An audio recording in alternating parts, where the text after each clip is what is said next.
Welcome back, comrades. By the way, um, let me know if you can't hear me because I have now moved I've moved back home, uh, and but I'm as we've told you before, uh,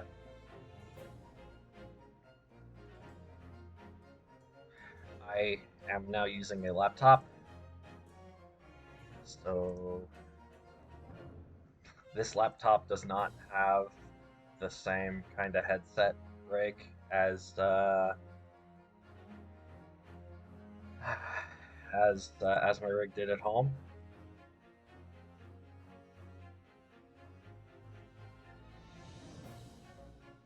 Sorry, back to my old location. Um, anyway, I'm going to get the word out now about this stream.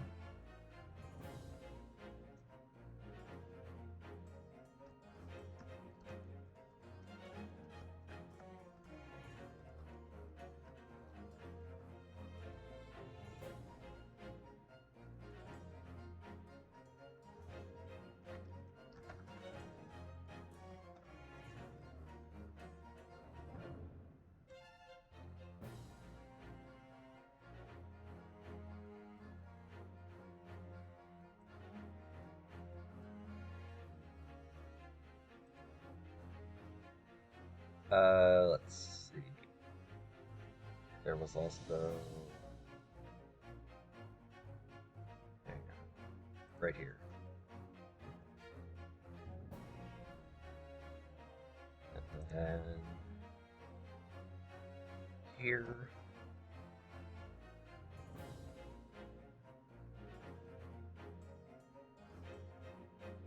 Where is... No, it's here. And let's see what else we got. No. Here.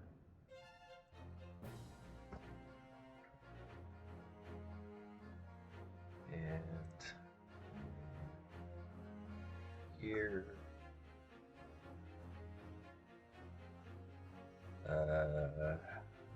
Where else?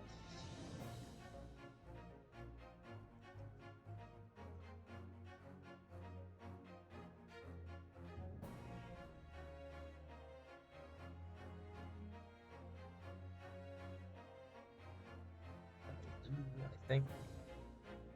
Yes.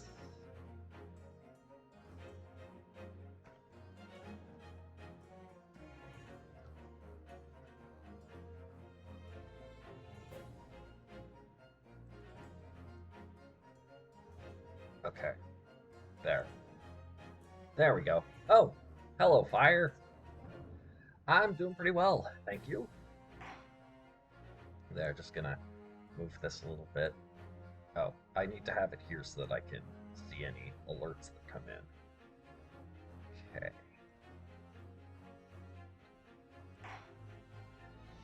Here we are. One thing.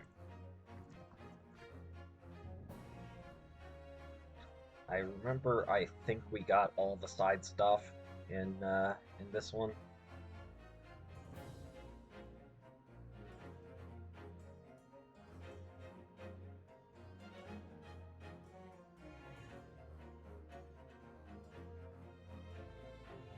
Examining the... Yep. Okay. Then yes. Yeah, we're done here now. Okay. How are you doing, Fire?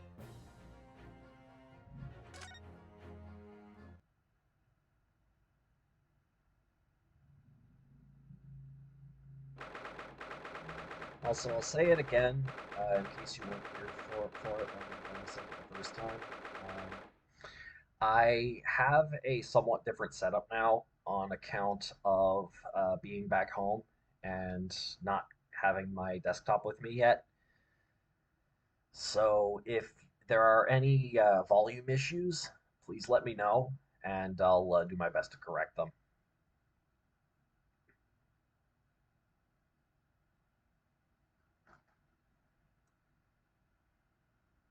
All right. Okay, yeah, just making sure the audio balancing is okay. I'll take that as a yes, you can hear me. So I'll just leave this here then. I only have the one screen to work with here as well, so let's see. It's a little more difficult to keep track of everything at once. Okay, doing okay at the flat while we're doing some cleaning up, packing up. Oh, nice, nice. Okay, good to know, Fire. Thank you. Uh, Packing up. Are you going somewhere?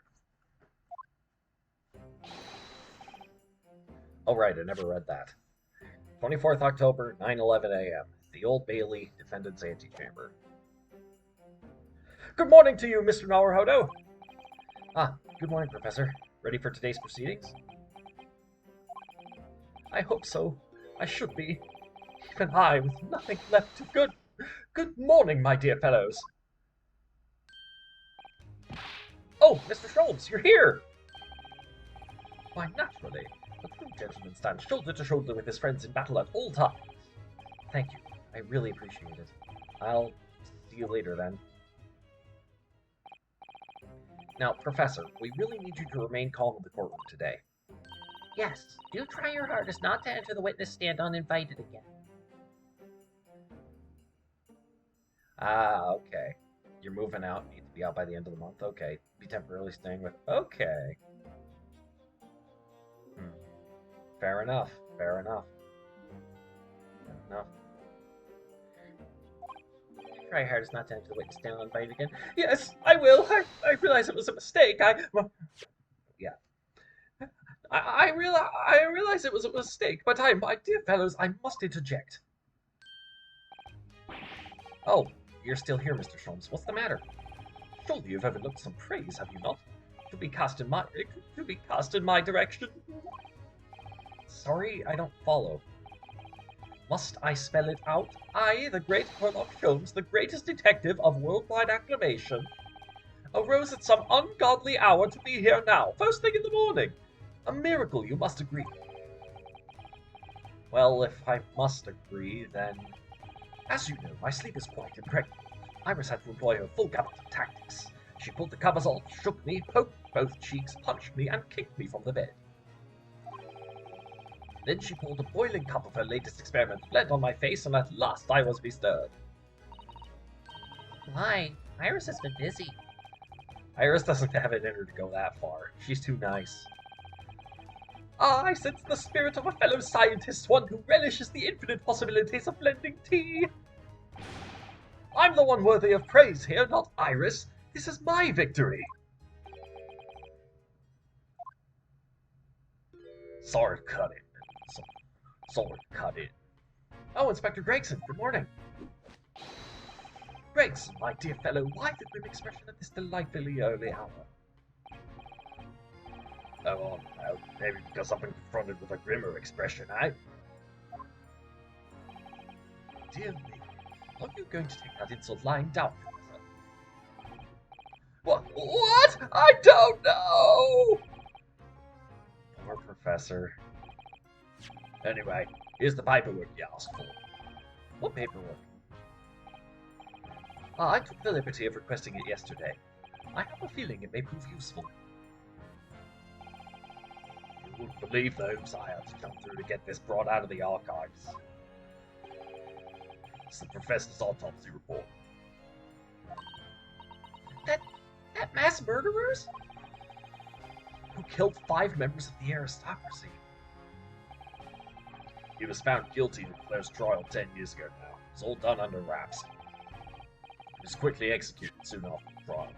It's all in here. The killer's autopsy report has been entered into the court record. Okay, tried guilty by closed trial 10 years ago. Alright. I don't know what to say. Thank you, Inspector. Let's have a look at that ourselves.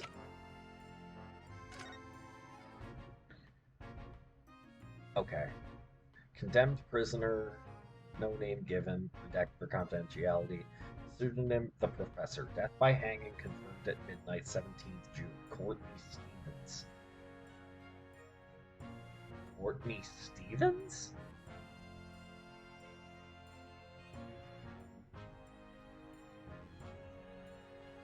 Did she marry into the name Scythe? Is that the same person?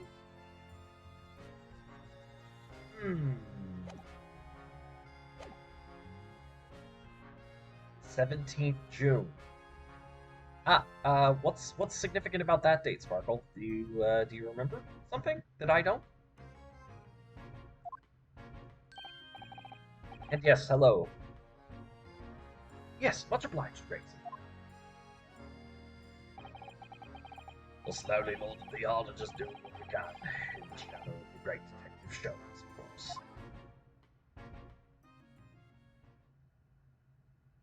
Oh! Huh, strange I don't have an alert for that. Well, happy birthday! Oh, sorry. No, I'm confused. June 17th is your birthday, but your birthday is not today. Today is 27th of August. Ah. That's why I didn't get any. Yeah.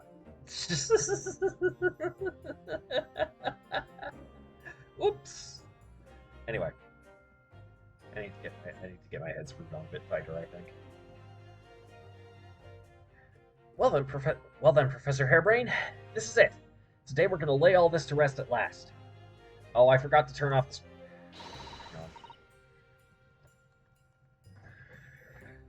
We do not currently have a tentacle monster on screen, and will not for a bit of time yet.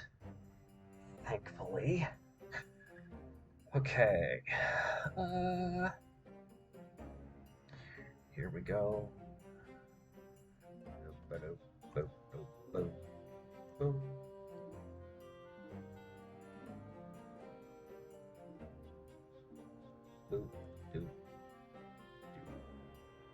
There. Okay, it's all fixed.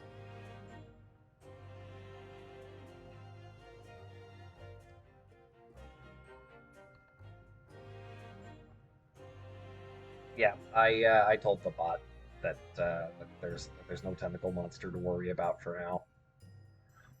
I wish you the best of luck, Professor.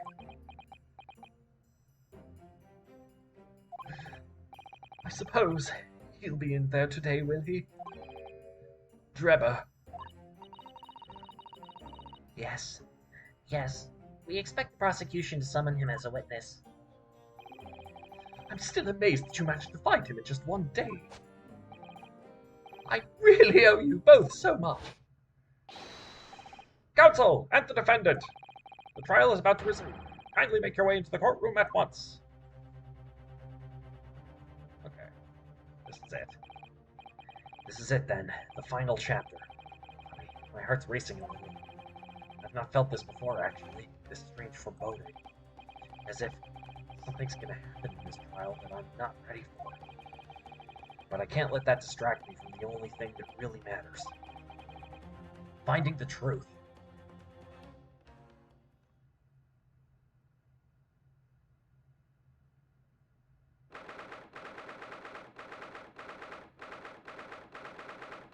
But can he handle the truth?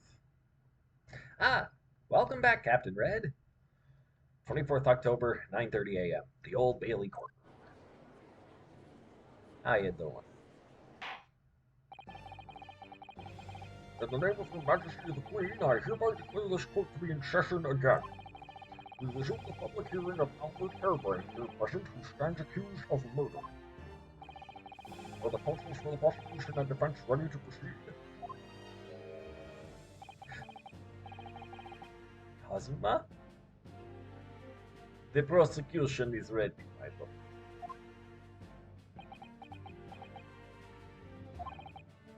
The defense is ready, my lord.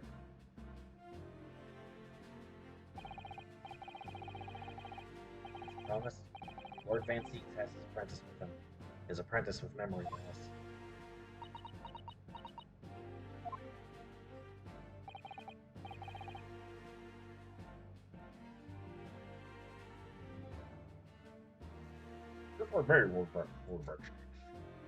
Fell asleep on Perry playing Phasmo. All the screams put you to sleep. Don't tell him that. He'll probably think you're some kind of freak. That's fun to know. That's good to know. That's good to know.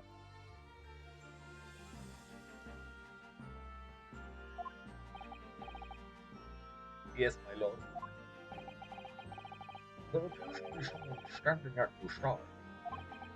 Ah, yes. I have read this and assist. The prosecution believes today's proceedings will see the complexity of this case rise considerably.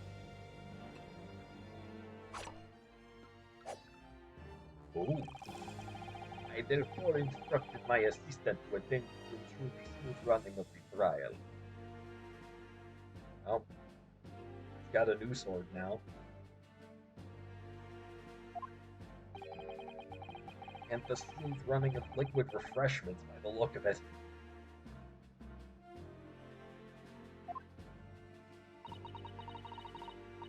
The way he holds himself, the way he moves. Couldn't be anyone else. But he's still suffering from amnesia. There's really nothing we can do at the moment. Ayo, he has a sword. Guards, tackle him.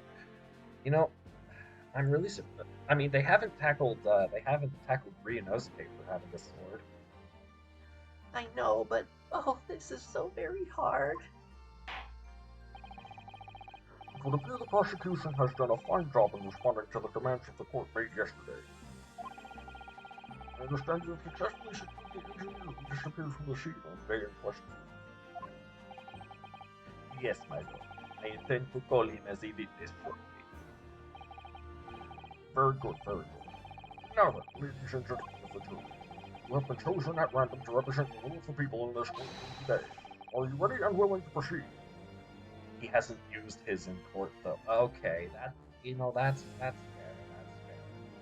This is some random nobody as far as the court's concerned, pulling out a sword to chop things. Yeah, that could be more of an issue, I think. Proceed. Of course, my lord. I'm sure we all understand the importance of doing this. You so despise deception and deceit. It's so very wearing. To take a man's life with a conjuring trick. It is against the magician's code, not to mention law. Any fake scientist should feel the wrath of God, if you ask me. We have to all settle most sorts then settle on one. That's it, isn't it? If he had butter on those there footies, then we'll rip someone's eyes. Yep. Wasn't like this in my day. Wasn't like this at all.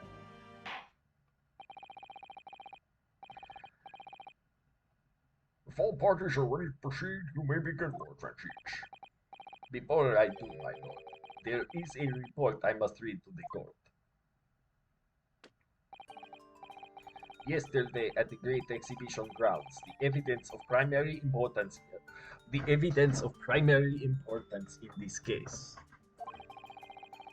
The super high voltage instantaneous kinesis machine, which was installed on the experimentation stage, was deliberately destroyed in an explosion effected by an unknown person or persons. It was... What? An explosion? It's an outrage!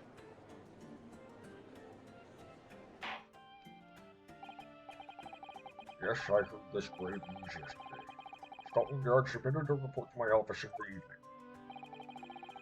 I read that the machine was blasted to smithers and the wreckage reduced to ashes in the flames. I have here a photographic print of the scene taken in the wake of the explosion. It shows what little remains of the machine. Yes, terrible business.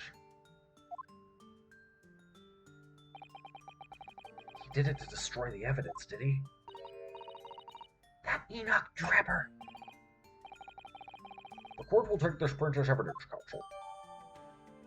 Photographic print of the experimentation stage after it was completely leveled by a time bomb. The metal floor of the stage was blown open by the explosion. Yep.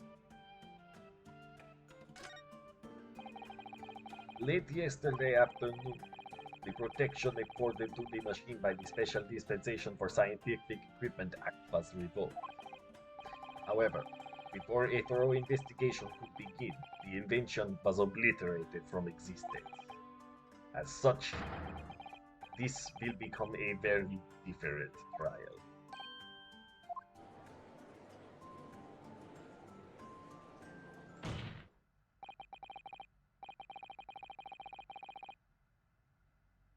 As it stands now, with no evidence on which to draw meaningful conclusions, the authenticity of the Kinesis machine will remain forever in obscurity. Indeed. Most unfortunate state of affairs. However, one thing remains clear. The victim's death was the result of the actions of the accused. Of that we can be certain.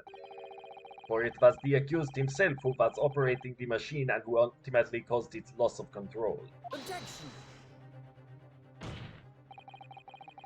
As Lord Van Zeeks rightly says, this is a very different trial now. The accused accepts responsibility for his part in the events that transpired.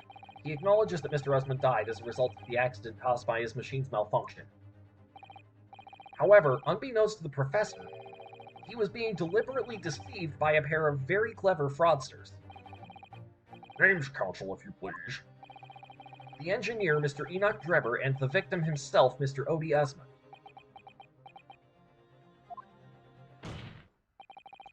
So what exactly were these two men up to behind the defendant's back? The defense intends to expose that information, thus establishing the unequivocal innocence of the defendant.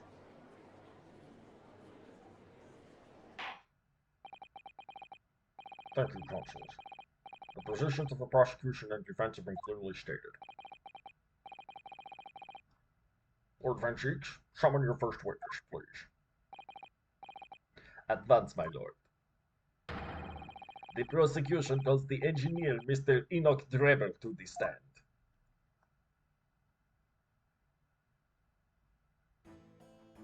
There he is. State your name and occupation for the court.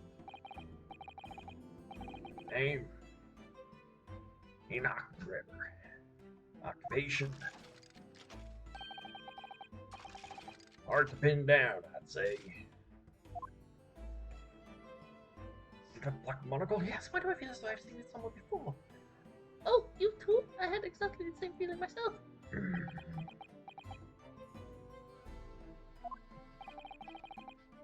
The file indicates that you are currently being investigated in connection with another case. That of a waxwork bottle, is it? Most extraordinary sounding business. That has no bearing on this trial, I assure you. Cleave it from your mind. You're familiar with the public experiment carried out at the Great Exhibition some days ago. The accused super high voltage instantaneous kinesis demonstration.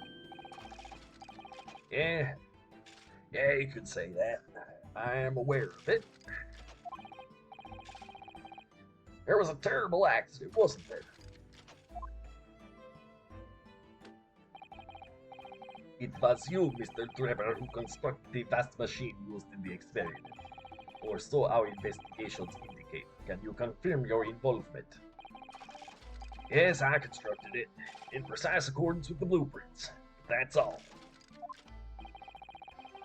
Then the court would be very interested to hear your thoughts about the machine, I'm sure.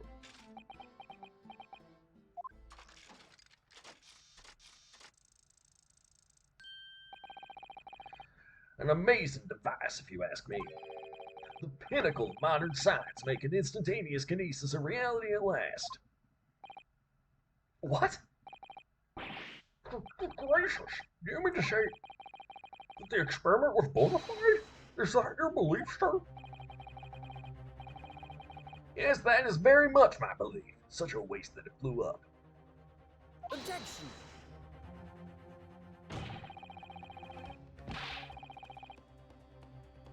But we've already established the machine was nothing more than a prop for an elaborate conjuring trick. Objection!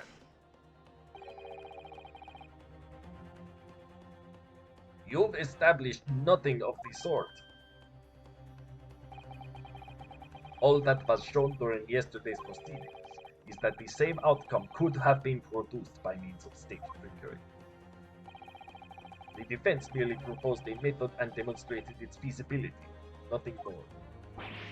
But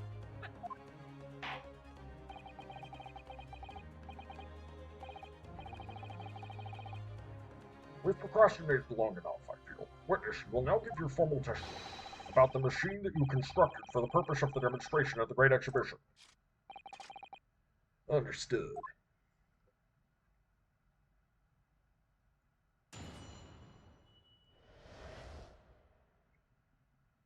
The kinesis machine. I met the young professor approximately 1 year ago through Mr. Usman's introduction. He provided me with the blueprints and I constructed the machine to his precise specifications. It was no trick.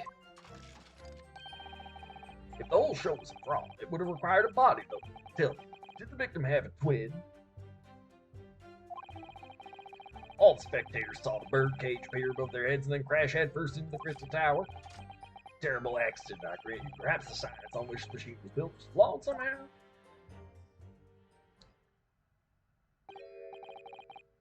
A body double? Made of wax? That goes without saying, sure. To give the impression that something is moved when in reality it hasn't. It's a basic conjuring principle. The deception cannot be achieved without substituting the original with a fake at some point in the performance.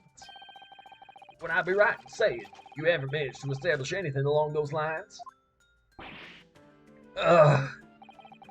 Incidentally, the prosecution has already confirmed that Mr. Usman had no twin siblings. My understanding is this witness is well versed in conjuring art force. But such accounts do not indicate that he was actually able to accomplish what he claims. Namely, the construction of what by all accounts must have been an extremely complex scientific machine. Whatever do you mean?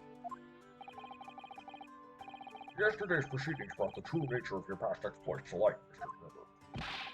Indeed it did, my lord.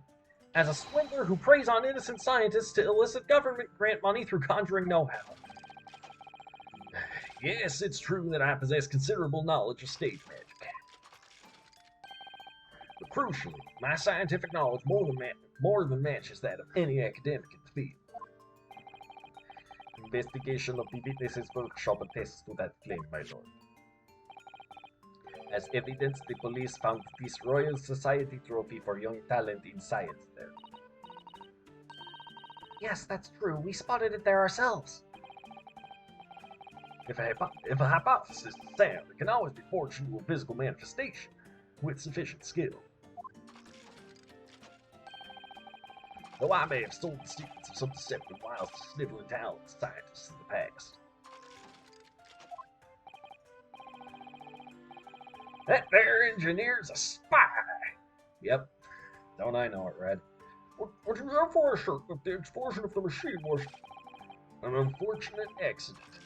Or, of course, a deliberate act of murder carried out by misuse of the science.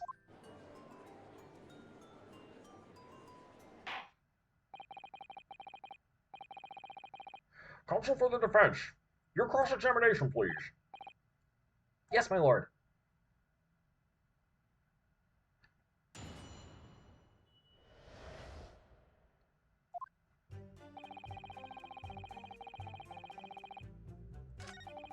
Okay.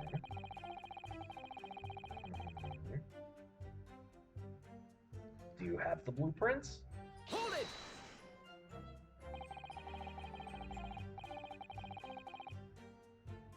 It's clear that you have both scientific knowledge and knowledge of conjuring magic, however.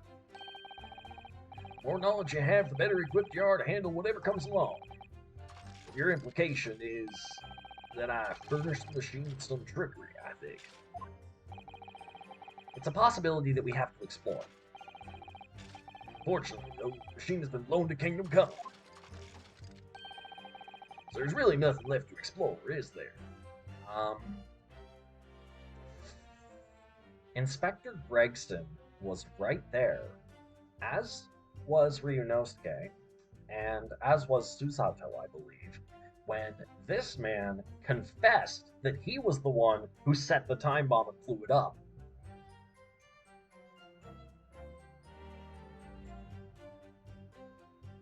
Why don't they just bring that against him? There's really nothing left to explore, is there? It appears that the Kinesis machine was fitted with a timed explosive device of some kind. And there's nothing left of that device either. Not a single shred of evidence remaining. Now here. You confessed yesterday. He must have planned all this from the outset. But in any case, it's abundantly clear that the experiment couldn't have been a trick. If the whole show was a problem, it wouldn't have required a body. Don't tell me. Did the victim have a... Did you have a wax figure? Of course! That's it! Mr. Usman was a twin! Objection! Nope. Perhaps my learned friend wasn't listening earlier. Mr. Usman had no twin siblings. No, I heard you before, but the thread of hope hadn't quite left me. The demonstration could have been a trick if there was somebody who looked sufficiently like the victim. But Dr. Sight absolutely ruled that out as a possibility. It is beyond question that the victim himself, Mr. Usman, did move from the stage to the Crystal Tower. The fingerprints found at the scene attest to the fact. So it can't have been orchestrated using someone who looked identical to Mr. Usman then. What do you think, Mr. Naruto? Oh, no, nothing. Just that the idea of someone who looked identical to the victim is playing on my mind. All the spectators saw the birdcage above their heads and then appear above their heads and then crash headfirst into the Crystal Tower. Someone who looks identical to Mr. Usman.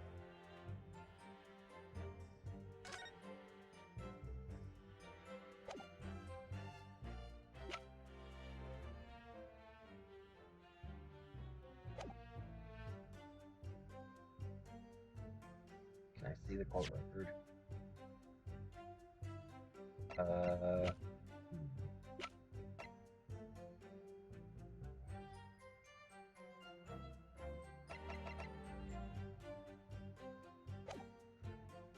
Hold it!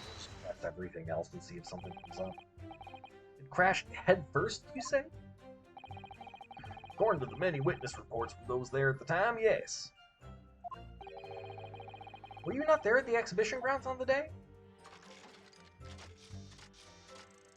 Wait a minute. Unlikely. I rarely leave my workshop. Yet another of your unique inventions was found at the scene.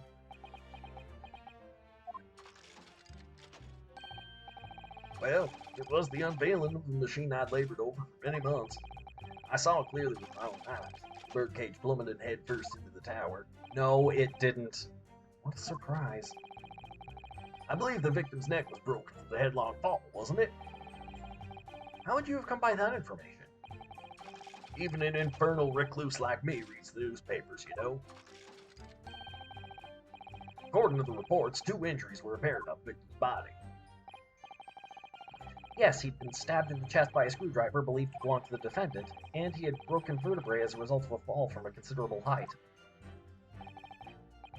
Correct. My learned friend has been doing his research, it seems. Do we know which injury was the fatal one? Sadly not. Forensic science is not yet at a level where such things can be determined.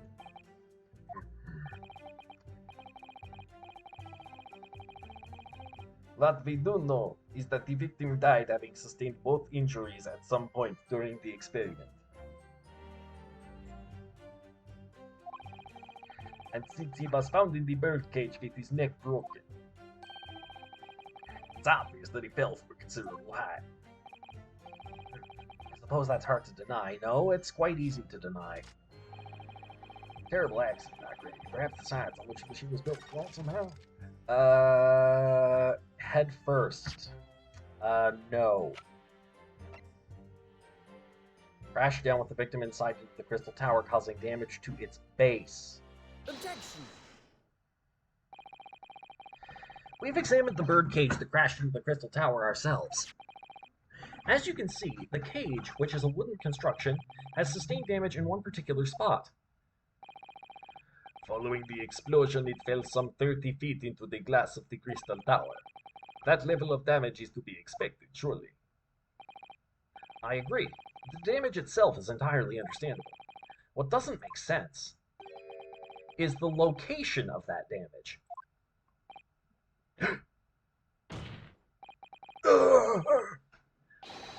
All the breakages in the wood are at the base of the birdcage, not the top. What are you saying? That's the opposite of where they should be. That's right, my lord. The birdcage that was at the scene is damaged at its base. So we have reports of the birdcage falling headlong into the crystal tower, yet the damage is at the bottom. The only way to reconcile these two facts is to accept that there were two bird cages in play that day, which were at some point switched. Switched during what wasn't a scientific experiment at all, but an elaborate piece of stage trickery. Yeah!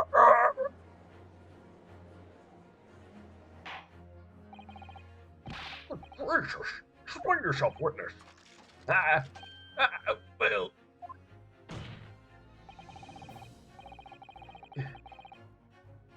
If we examine the facts, there's only one logical conclusion we can draw. The damage on the base of the birdcage clearly indicates that it crashed tail first into the tower. Objection! But multiple witness reports claim it fell head first. The birdcage materialized in the sky next to a balloon flying over the stage following a spontaneous explosion, at an altitude of some 60 feet above ground level, which is approximately 18 meters. It then proceeded to fall some 30 feet into the crystal tower in the ensuing deflagration. Witness reports amid such chaos are notoriously unreliable. Objection!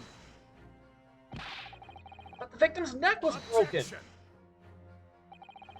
He plummeted 30 feet inside a heavy wooden cage. However he fell, it would be unsurprising to find one or two of his vertebrae crushed.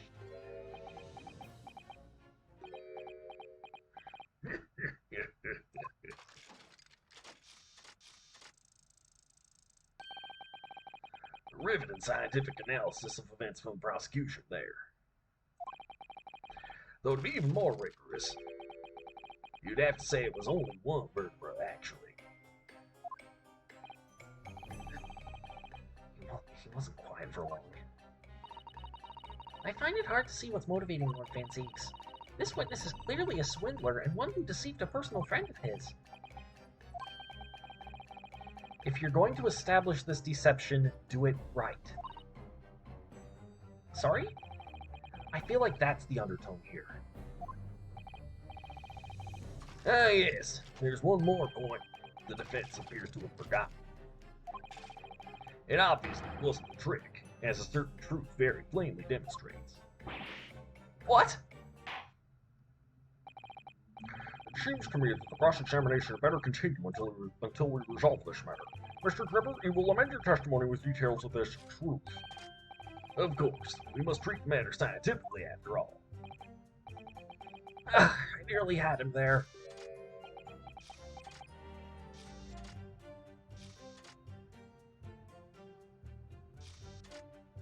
What is he doing?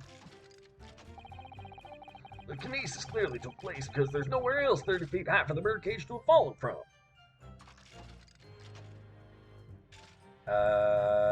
False.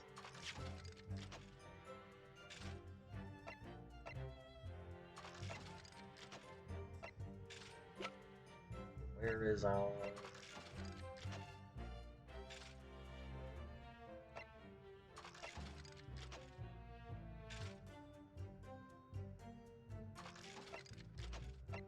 Okay, yeah, they used the Professor Waxwork as the body double. This proves it. But we don't get to use that just yet, I don't think. This balloon. Objection! What? The defense would have to object to that last statement, my lord. And I would have to overrule your objection, counsel. The defense would have to accept the penalty given. Glad to hear it. You would also have to think again. Fine. Kinesis clip 30 feet high to the birdcage. What about the balloon? Hold it! What do you mean? Well, before the demonstration began, the victim was alive on stage in front of the audience. Yes. There are lots of witnesses who saw Mr. Usman on the experimentation stage, that's true. And the victim's neck broke as a result of an impact following the fall. Logically, therefore, the victim must have fallen from somewhere. Oh, wrong picture. The balloon that exploded was at an altitude of 60 feet. The point of impact on the tower was 30 feet up. That difference of 30 feet is therefore the total distance the birdcage fell. And there's no other location from which the cage could fall that distance if it didn't drop out of the sky. Ergo, Oh, I get it. the victim himself must have been beamed from the stage into the sky above the crystal tower. Trench and scientific analysis. Dear me, every time I hear it explained, it sounds increasingly plausible. Oh, yes. It's all very well thought out. Certainly all the spectators on the day saw it. The birdcage plummeting 30 feet through the air, I mean. Irritatingly, yes. Oh, I get it. Yeah. Right statement, but wrong picture. Boop. There's nowhere else 30 feet high. Where is... Stage blown open. Yes. Positions of crystal tower and hairpins machine that exploded. Okay.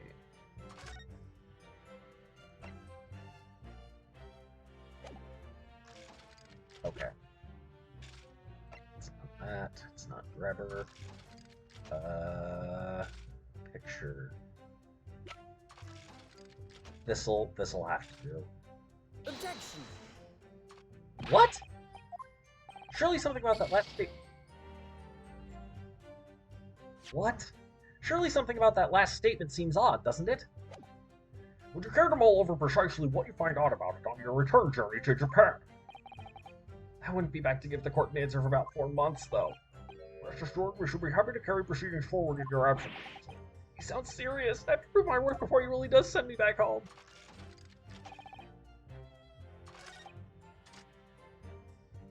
Hold it! Alright. So you understood the science, did you? Not in the slightest. Oh, right. As I've said a number of times, I'm an engineer. My job is to manufacture according to the blueprints I'm given. I'd be inviting manifold problems if I foolishly allowed my brain to digest the ideas behind them. I could be accused of stealing those ideas, for example. But how is it possible to construct a machine without really understanding the principles it relies on?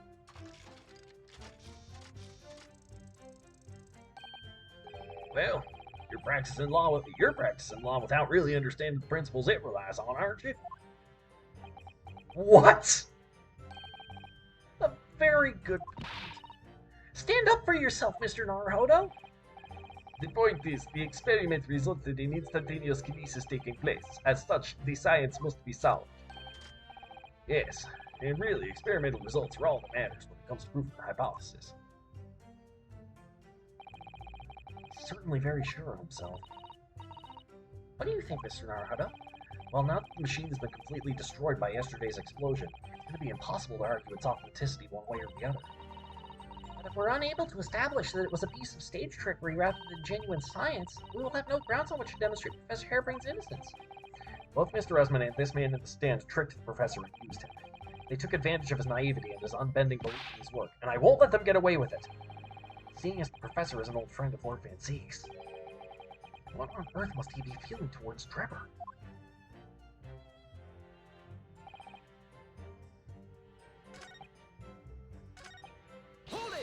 Press this. So you were already acquainted with Mr. Usman himself? Not really. By chance, I'd seen his name mentioned in papers. But I had no interest in his private affairs. He was an unscrupulous investor. It was no concern of mine. As long as people pay their bills, I take out my tools and construct what they ask for. So why did Mr. Usman approach you in particular then? Who can say? I presume because my name is associated with excellence as an engineer. Not to mention excellence in fraud.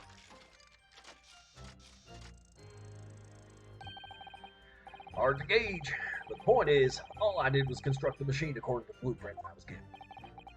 In other words, the Kinesis machine was built on solid scientific principles. Yes, you might say that. Professor Harebrain certainly has a mind like no other.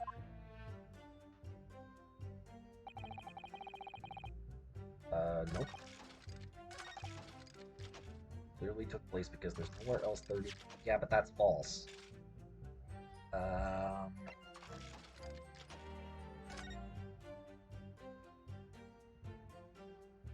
the... Hang on. Every article on the front page is news about the Great Exhibition. Public experiments demonstrate brand new scientific ideas, cultural exhibits from around the globe. It's also positive and hopeful about the coming century. We must all go to see it properly before too long. And then the back is report time. Okay, lost that. Experiment sketch. Oh, maybe this? Piece of green cloth, photograph of the victim, autopsy report, screwdriver, photograph of the other. This, camera, doop, boom, and doop. I tried the post-explosion photograph, I tried the other thing, and this is all that's left. Objection! See, this is what I've been trying to say from the very beginning. This is a diagram of the experimentation stage and its surroundings.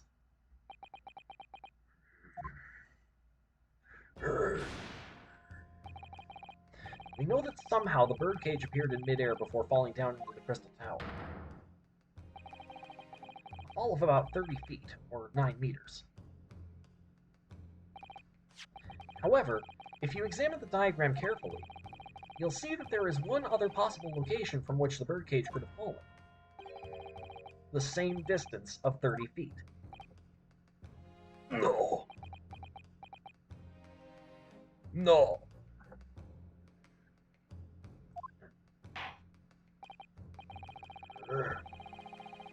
Well, it appears that the defense has a possible explanation for forward. Go ahead, Control. Yes, my lord. Of course. Will indicate the place to which you are referring on this same diagram. The alternative location from which the birdcage could possibly have fallen the requisite 30 feet. Right over here. Take that! The place I'm referring to is here. But that's where the birdcage would have been to begin with.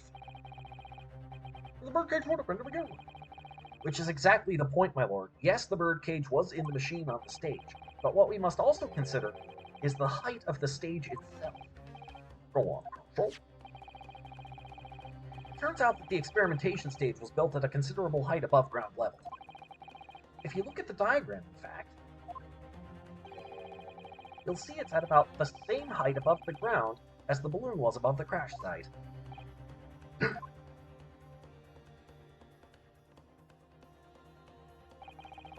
When the experiment got underway, the machine and the birdcage were engulfed in steam.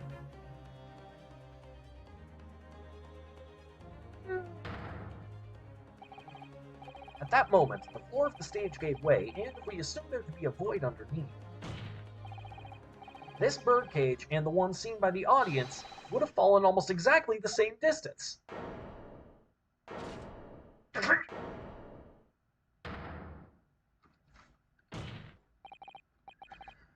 Once again, my lord,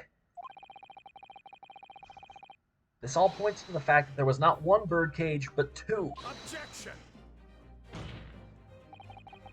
My learned friend has no evidence that the stage had such a contrivance in its design. Yeah, I do. Someone is responsible for the criminal destruction of the kinesis machine itself, it's true. However, the stage still stands. And take a moment to look at the photographic print of the steam following yesterday's explosion. There we go. Lord, the metal grill! The machine is undone! Yes, most likely blown open by the force of the explosion that destroyed the rest of the machine. The defense calls for the space below the stage to be investigated immediately.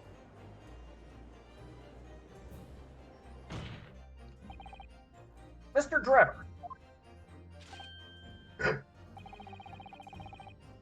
It was you who built the kinesis machine, which means that it was you who built the two bird cages that were used to carry out this deception.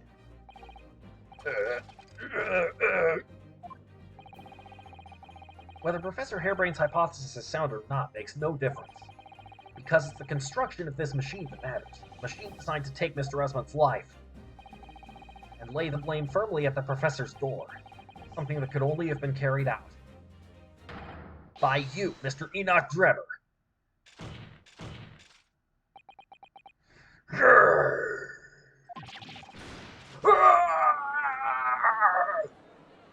Objection!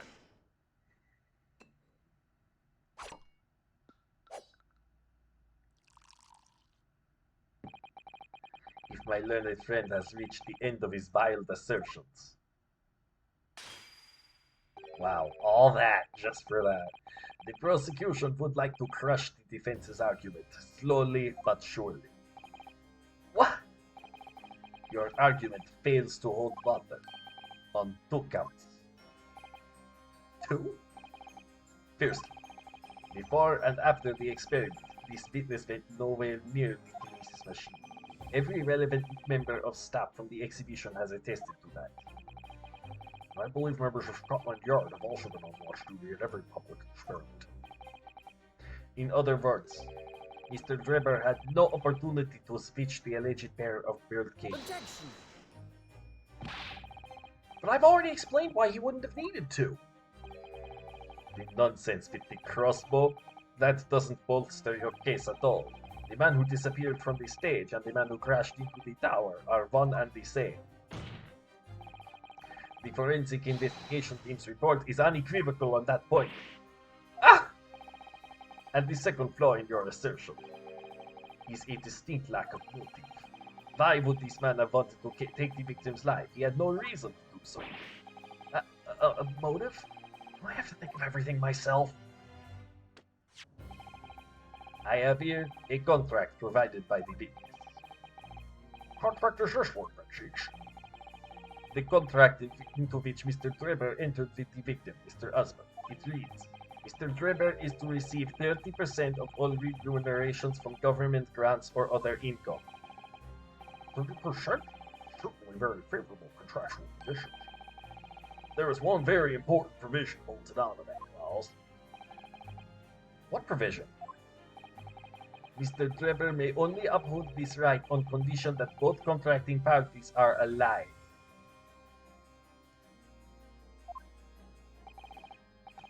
In other words, if either of us were to die, the contract would become null and void.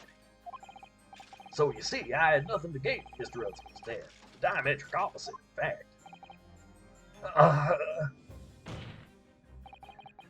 Need I say more? The witness had neither an opportunity nor a reason to commit the alleged crime. In short, the possibility of Mr. Drebber having done as you suggest is nil. Was Courtney in on it? Ah!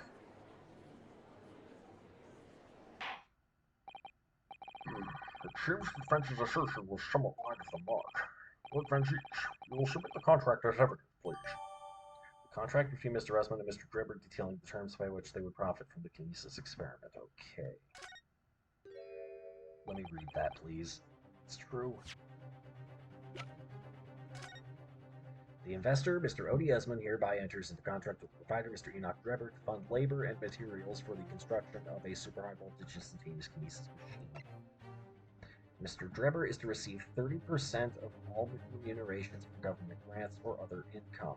Mr. Drebber may only uphold this right on condition that both contracting parties are alive. Okay. Uh-huh. Signatures. Signatures? They don't usually show us that.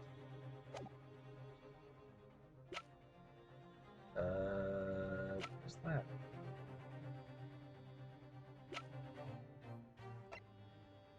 Oh, do I not have that anymore? Damn.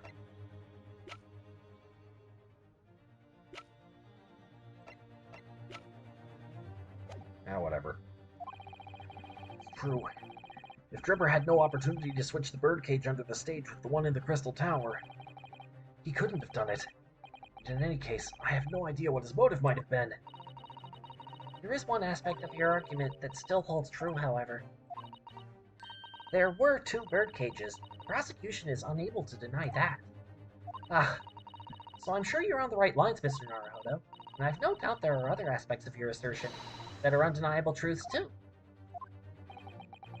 Well, it would seem that the defense has no rejoinder to offer. Is it time for an examination?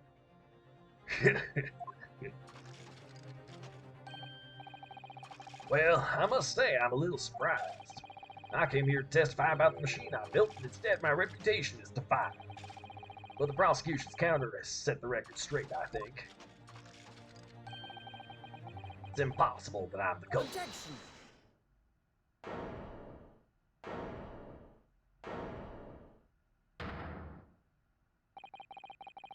At the beginning of this trial, we believed that there was only 1 birdcage, yet now we know there must have been 2. In other words, there was more to the demonstration than we realized at first. I think it's abundantly clear that the same applies to the culprit. Get to the point. The stage demonstration was constructed and set up in its entirety by you, Mr. Drebber. Therefore, it's inconceivable that you had no hand in the events that transpired. You look angry. I've been busy the entire time, by the way, busy moving and cleaning, so I haven't been able... You've been here the entire... Okay, yeah. Yeah, no, understandable, Fire. So if circumstances mean it's impossible that you could have carried out the crime yourself, it points to the fact that someone else was involved. Courtney Scythe. Calling it right now. Someone else? Counsel, are you suggesting... Yes, my lord, Mr. Drebber had an accomplice. Objection! An accomplice now. Well then, I presume you're prepared for what's to come. Now that you're accusing not only this witness, but someone else of the most serious of crimes. If these accusations turn out to be false, then make no mistake. The prosecution will demand an equally serious punishment for your slander. Well, counsel, do you intend to pursue this course and formally accuse another party of involvement in this matter? What do I do here? At the moment, this is little more than a hunch on my part. I don't know for sure if Drebber had an accomplice, or even if he really is the culprit here. One way or another, though, I have to make my position clear, as a lawyer. So what's my stance going to be? Did Drebber have an accomplice, or not? The defense is ready to name Mr. Drebber's accomplice. Somehow the 2 bird cages must have been switched. Everything points to that. Yet according to the coroner's report, that's not a possibility. The coroner was the accomplice. But that inconsistency itself is a clue. Counsel, My lord! you have received a stark warning already. If you are nevertheless determined, then I must now ask you to identify this alleged accomplice by name. So, your answer, please.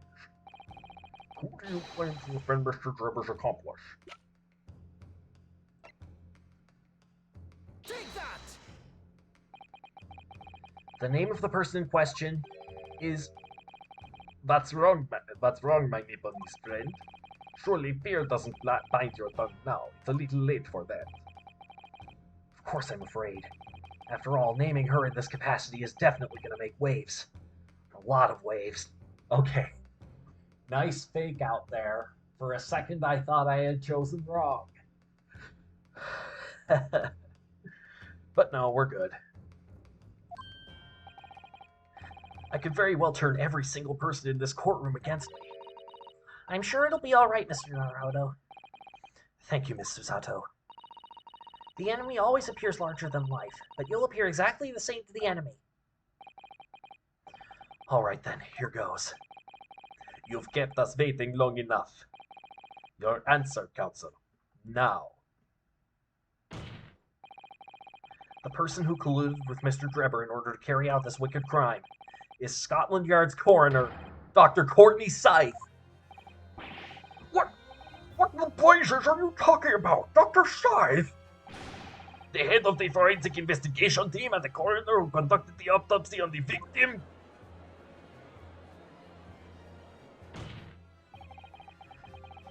We know there were 2 bird cages. So who could have carried out the switch to complete the illusion? The accident happened in front of a huge crowd of spectators, and the area was immediately sealed off. Then everyone, police officers included, were banished to make way for the forensic investigation team. When else could the switch have occurred? It can only have been in that team's presence. It's essential that the court determines exactly what happened following the incident. The defense demands that Dr. Scythe be summoned to the witness stand at once to testify.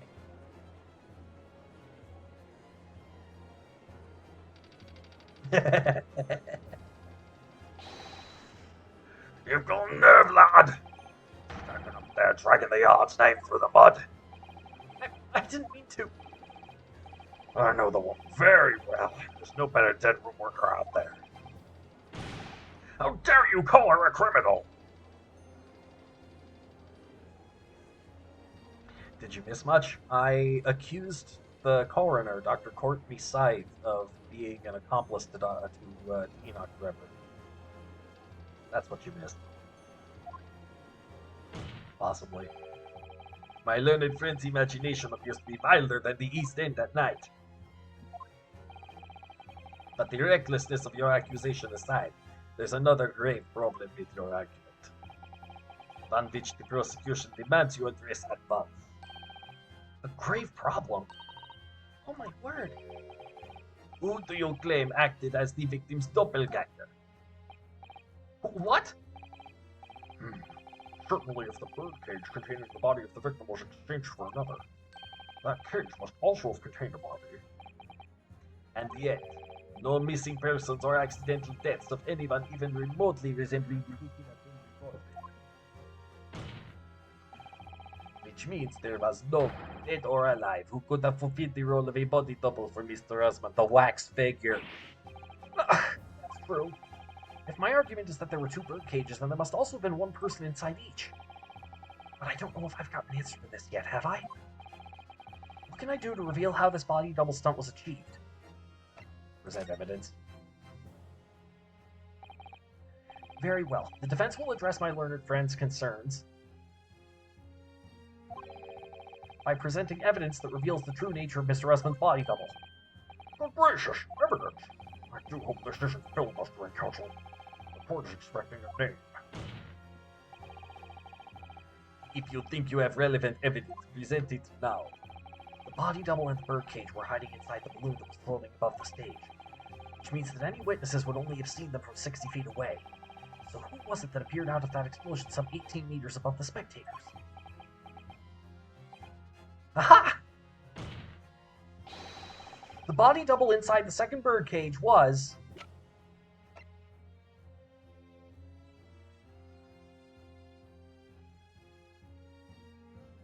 Take that! We know that the victim, Mr. Usmond, was in the bird cage that was situated inside the kinesis machine on stage, and therefore he couldn't have been inside the second bird cage. Instead, that contained something else. What's been described as a body double, which is what fell from the sky and crashed into the Crystal Tower. Yes, counsel, according to your somewhat elaborate version of events. And that body double inside the second bird cage was, in fact... Huh? It's alright, Mr. Naruhodo. You're ready for this. Just steel yourself and come out with it. Thank you, Miss Susato. I needed that. As I was saying, the body double inside the second birdcage was, as unbelievable as it may seem, that thing there.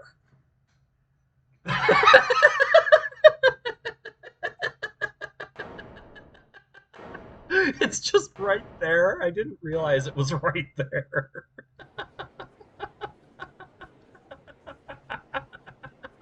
Objection! I mean, it's true, but... Open your eyes and look into mine, my Nipponese friend.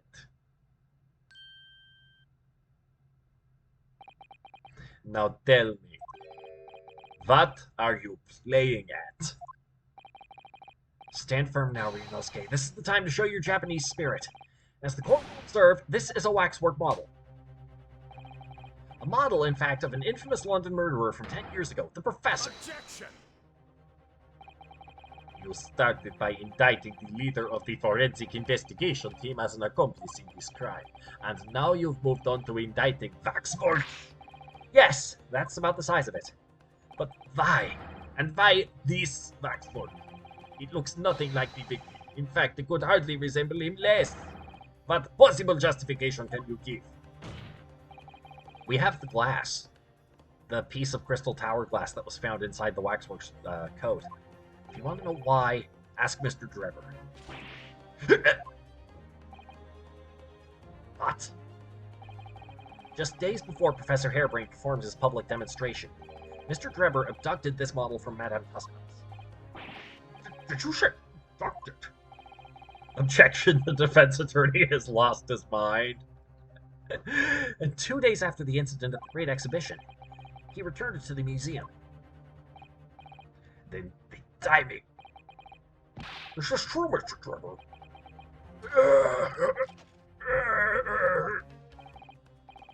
At first, I couldn't see why Mr. Drebber would have stolen the waxwork and then given it back again. But now the reason is clear. He took it so that he could put it inside the second birdcage as a body double for Mr. Esmond.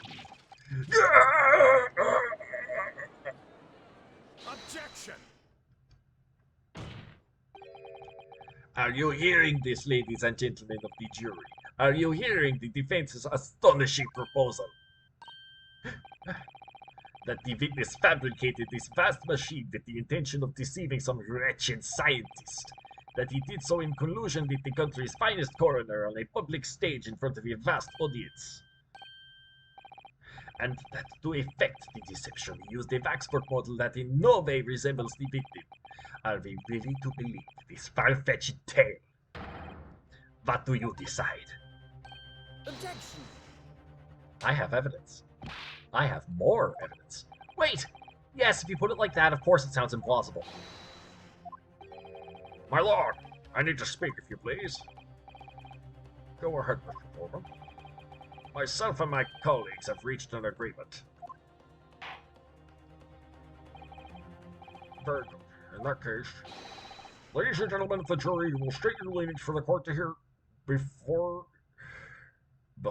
we've presented the glass that proves that the waxwork was dropped into the crystal tower. Oh my god, these idiots. Guilty! Guilty!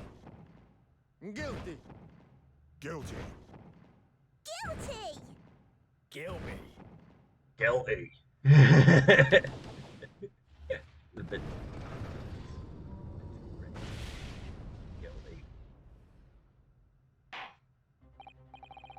So, as indicated by the foreman, the jury has reached a consensus. I knew that was going to happen. We shall get through this, Mr. Naruhodo, as we always do. And uncover some new truths along the way, I'm quite sure. Yes, I agree. I'm going to have to appeal to the jurors as usual and see if I can persuade them to change their minds. The defense will now embark on a summation examination. Doesn't even have to ask this time. Are you and your fellows ready to proceed, Mr. Foreman? We are, my lord. We are, my lord. Very well. In that case, I ask you now to state clearly for all present to hear the grounds on which each of you has decided that the defendant is guilty of the crime of which he is charged. Judicial findings. The Juror's contention. I've known that woman for years. She'd never been accomplice to anything. It's utter nonsense to think those two would ever be conniving with one another. Oh dear, this is most troubling. But surely the waxwork man still has nothing to do with the coroner, is it?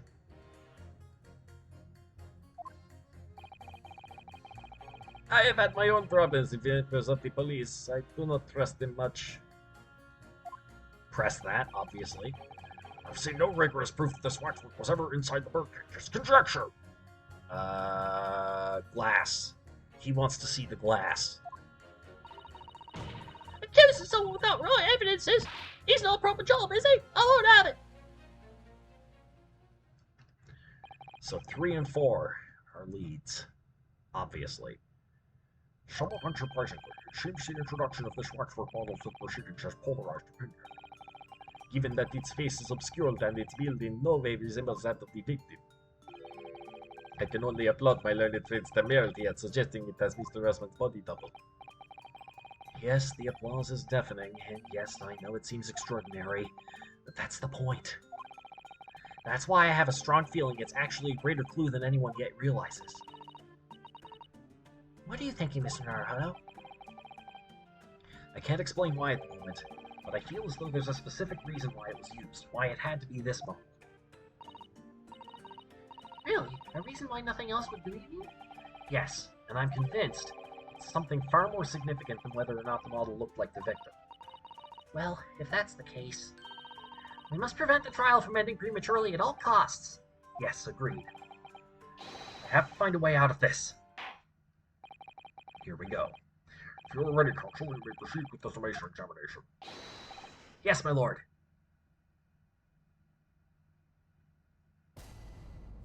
Jury examination. Let's go. The defense's rebuttal. I've known that woman for years. She'd never been accomplice to anything. It's her nuts. Those two would ever be conniving with one another. Oh dear. Waxwork stone, I think that...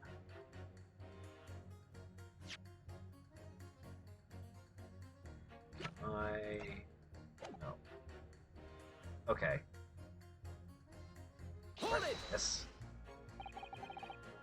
What sort of problems? Let's just say we have run into each other on numerous occasions while I've been performing on the street. Right, I see. Obviously, artists such as myself cannot appear on stage as we work in close proximity to our audiences.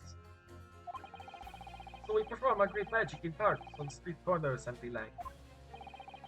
But the police use any excuse In my day, to make our lives difficult. Back in your day, not in your day. What is that? excuse me. Here we go. Do you have something to say in response to that, Mr. Ottermole? Who are you calling a mass murderer? Ah, sorry, my mistake. I got confused because I heard you look like... I don't look anything like the man. You want to be locked up, sonny? Thanks, Mr. Sholmes.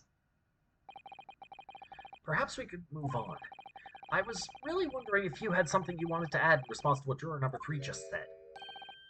And clearly you do. Back in my day, back in the good old days, it wasn't like this. What was it like? We worked our fingers to the bone to earn the public's trust, we did. And by Jove, we earned it. People respected us back then. Respected you? No one would have called a coroner into question in them days. The coroner's report was the hallmark of an investigation done right. Especially when Courtney Stevens put her name to it. There it is. There it is. She was the best of the best, and the apple of the horse's eye. Hold on a minute. What are you talking about? Who's Courtney Stevens? Ah, sorry. Got a bit carried away there. Stevens is Dr. Sylph's maiden name. Knew it. Her maiden name. So that was before she was married. Of course, yes. Silly me. It's son now, ain't it? Stevens. I'm sure I've seen that name somewhere recently. The autopsy report for the professor. That looks totally safe and not dangerous at all. Yeah, no. gun safety wasn't the thing back in his day. Anyway, the point is, those are the great days of policing, not right now. Sorry to interrupt, sir. But do you think you could change your statement to include that name? Well, yes, I don't see why not. You just called me Stevens back when I knew the most legendary corner even then.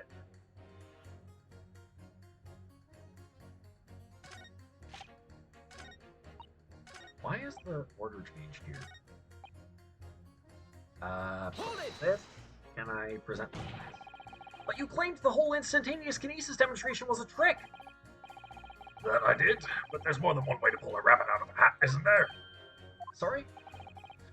I grant you, given that this cage appeared from an instant explosion, there have been no need to use a real person. But if a wax one could be used, the culprit could at least have had the decency to make it look like the victim. I'm not sure exactly how much criminals are governed by decency. The point is, if you're gonna make a claim about that wax would be inside the birdcage, you need to give us some evidence. Without that, it's just not science. I have evidence. I suppose we should expect nothing less than a logical argument from a fellow of the Royal Society. But that perhaps means his mind could be changed if we manage to present suitable evidence. Evidence that Professor Waxwork was inside that birdcage. I produced that or not? I have evidence. Actually, I have something I'd like you to see, sir. Oh, I must warn you that I firmly believe it's only wise to trust men in white coats. So given your jet black outfit, I don't mind admitting to a sense of trepidation here. So you don't trust anyone in black? Looking in the mirror must be very trying.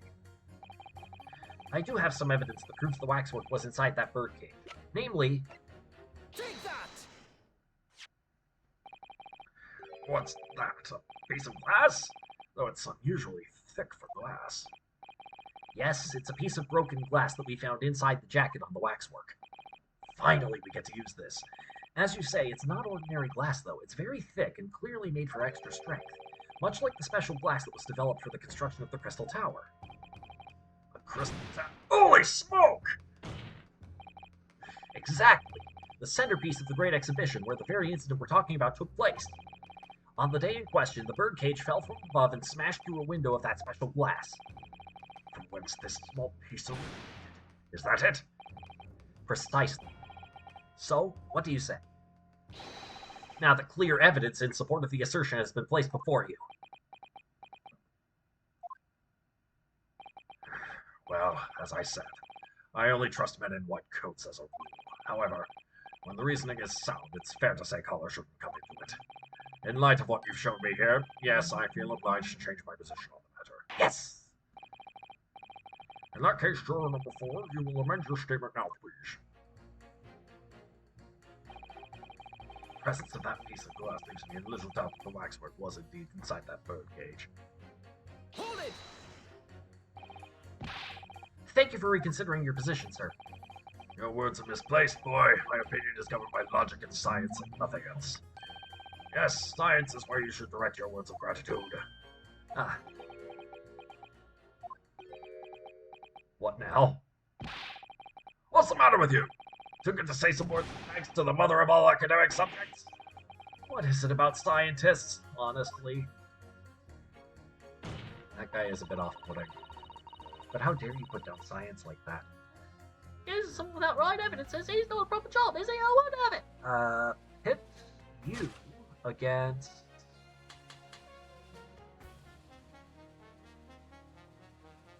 you. Objection! Those two statements clearly contradict each other. Good gracious! To whose statements do you refer, counsel? If you could put down your corn for a moment, juror number 5. She has a lot of corn. Oh, you mean me? You've pointed out that it's wrong to make an accusation without evidence, but the accusation that the waxwork model was inside the second birdcage on the day in question is not without supporting evidence, as the defense demonstrated to the juror sitting beside them. Oh, is that right? Do I have to spell out... do I have to spoon-feed you everything? Would it be fair to say you didn't follow the argument? I don't understand much beside Colonel Cobb, to be honest. Of course you don't. If I could interject here. Please do, sir. Now that this assertion of yours about the waxwork has been backed up by some solid evidence, it would be wrong of me as a man of science not to pursue the matter further. There we go. Yeah, this one's a little weird that I have to spoon feed them. Well, me too then. Sorry?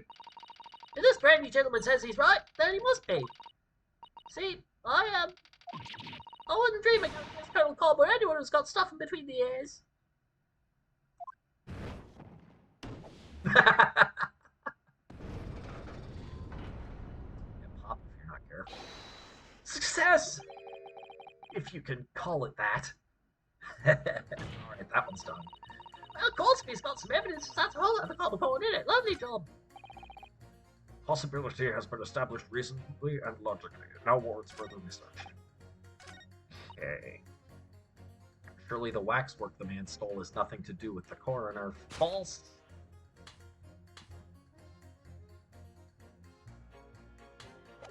Actually, wait. I'm gonna press this first because I need to bring in the autopsy report. Why would you assume that? Well, why simply because that unsettling swindler has no relationship with the woman, does he? True. As it stands, we don't know of any connection. Oh gosh, but it would be delightfully romantic if they were somehow to have mutual interest in the waxwork. Romantic? A woman of society such as myself views everything in terms of relationships, you know. Well, you learn something new every day, even if you don't want to. One might wonder about a possible relationship between the defendant and this coroner woman. Or perhaps between the defendant and the handsome prosecutor just there. This woman may be more astute than I've been giving her credit for. Wait a minute, what? Oh, yeah. Defendant and coroner woman. Okay, perhaps between... Yes, okay. If that's the woman's stance, then perhaps demonstrating some connection between the waxwork and Dr. Scythe would be enough. Yes, I agree. As soon as we have even a whiff of a connection, she'll be the first to know. Oh, we do. It's you against you. Objection! There we go. Those two statements clearly contradict each other. Good gracious, to whose statements you refer, counsel? So, juror number 2. Oh gosh, me? What can I do for you? I presume that you heard what juror number 6 said in his statement. It's brought to light the maiden name of the coroner, Dr. Scythe, which in turn has revealed a connection that wasn't apparent before. Well, naturally, as a woman of society, I find such connections and relationships irresistible. But oh, golly, I'm afraid I fail to see what you mean. Dr. Scythe's maiden name is Stevens, and through that name, the coroner is very definitely linked to the waxwork of the killer. The defense has evidence to prove it. My goodness, evidence, you say? How utterly enthralling. Counsel, the court cannot overlook that last remark. I very much hope there is substance to your claim. Of course, my lord. I would ask the court to look at this. The evidence that clearly links Dr. Scythe to the masked murderer known as the Professor. Take that! Thank you, Inspector Gregson. I have here a certain autopsy report from 10 years ago. 10-year-old autopsy report? What relevance does that have? It is, of course, from the autopsy of the person portrayed in the waxwork, the killer known as the Professor. The professor? But the man was a capital offender, so... That's right, this is the certification of death that was drawn up after the convict's execution. The identity of the killer was never made public, so the report gives few details. But what's important is the name of the coroner who wrote it. Courtney Stevens. Oh my! Courtney Stevens! Start a lie! It appears that the professor's autopsy was conducted by Dr. Scythe 10 years ago. And a few days ago, Mr. Trevor very deliberately stole the waxwork of the professor from Madame Tussauds. A waxwork that doesn't in fact resemble the victim, Mr. Usman, at all. Do you suppose there's some unsavory relationship between those events? Absolutely, I'm sure of it. There's no doubt in my mind that the professor case is at the heart of a link that we have yet to uncover. between Dr. Courtney Scythe and Mr. Enoch Drebber. Links, mysterious connections, secret relationships. This is all most extraordinary. We're surely obliged now to explore this further.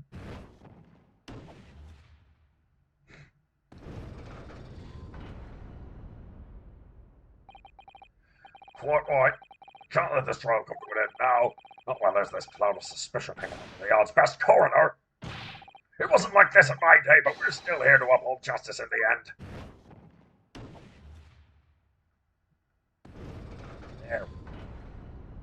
There we go.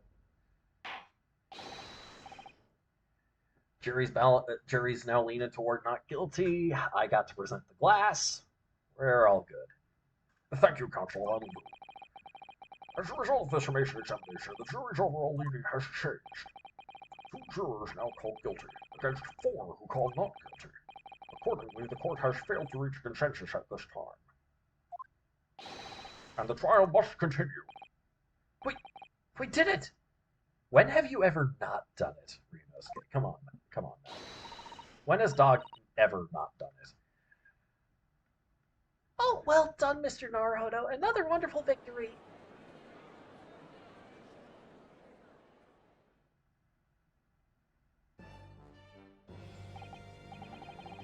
The waxwork of the despicable profession used as a body double for the victim is quite extraordinary case.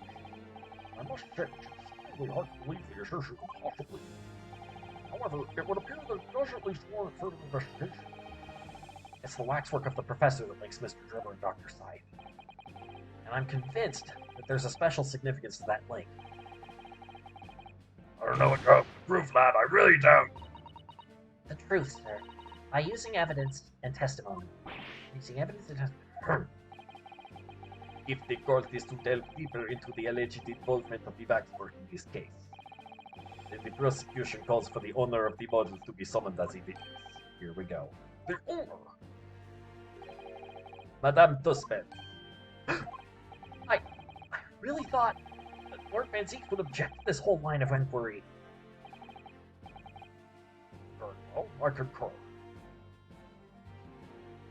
So, what, is Van Zeke's trying to bring Ryunosuke up to be the right to his Edgeworth? Is that what we're doing here now?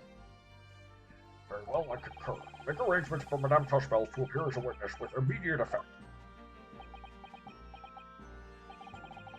Listen carefully, my lord.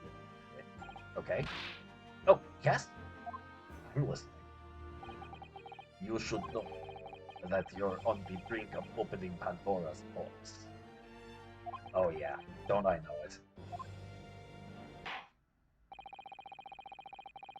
The court shall now adjourn for 45 minutes.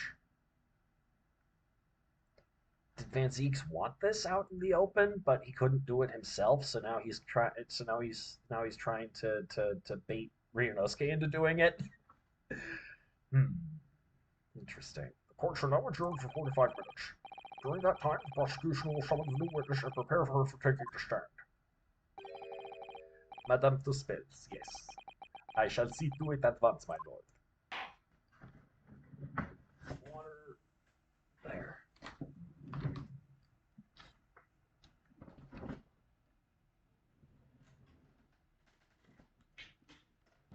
To be continued. Right now. Save for progress. Yes. Let's go. Let's go. Let's do this.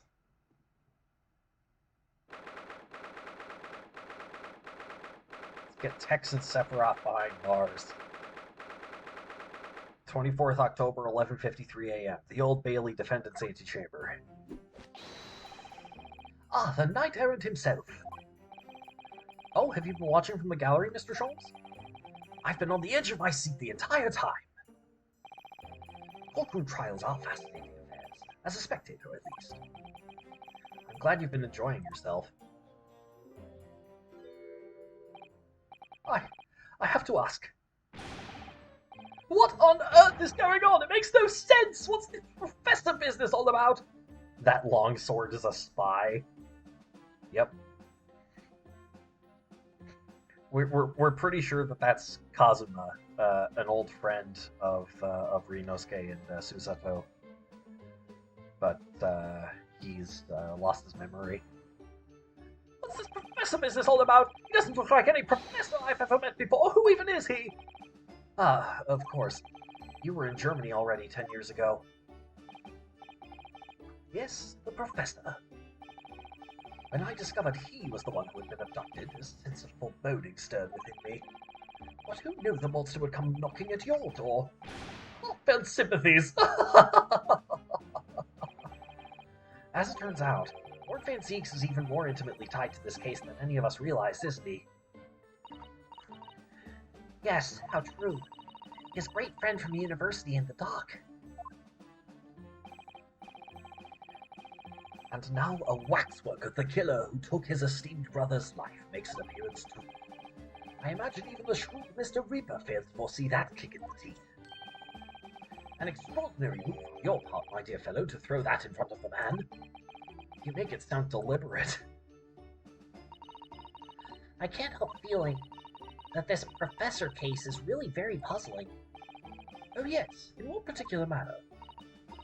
Well, there's Mr. Drebber, Dr. Scythe, and Lord Van Zeeks. It seems that everybody in the trial has a link to the case somehow. Yes, in fact I alone am not a member of the set. Though that leaves me as an empty set, all alone with no intersection to any other. Man, I wish Kekleon were here to see this. He'd get this joke. I get it. I'm not sure the rest of you would. I'm not sure who among the rest of you would, I should say. All alone with no intersection to any other.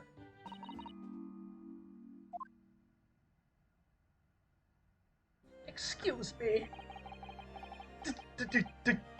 Dr. Scythe! Ah, Dr. Courtney Scythe, née Stevens. Good day to you. Hello, Sholmes. That was very shrewd of you.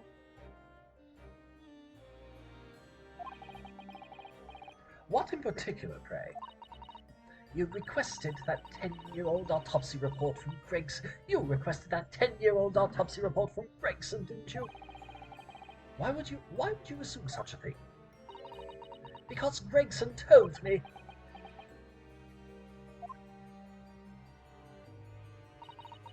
To think it's been 10 years. 10 years in the laboratory wielding my scalpel. I smell of nothing but corpses and disinfectant. The policeman on the jury had a lot to say about you as it happens, Dr. Scythe, and I've accused you of being complicit in what happened. I'm hoping that you'll take the stand and tell the truth about what really happened.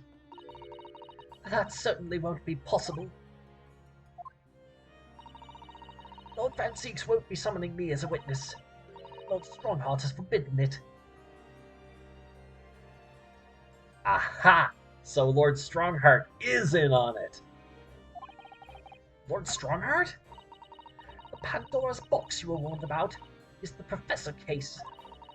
But please don't make the mistake of thinking you'll get any information about it out of me. But attempting to hide the truth, that's cowardice! I've always fought crime in the way that I see fit. I have no regrets, none at all. And that's all I came here to say. So, good day to you.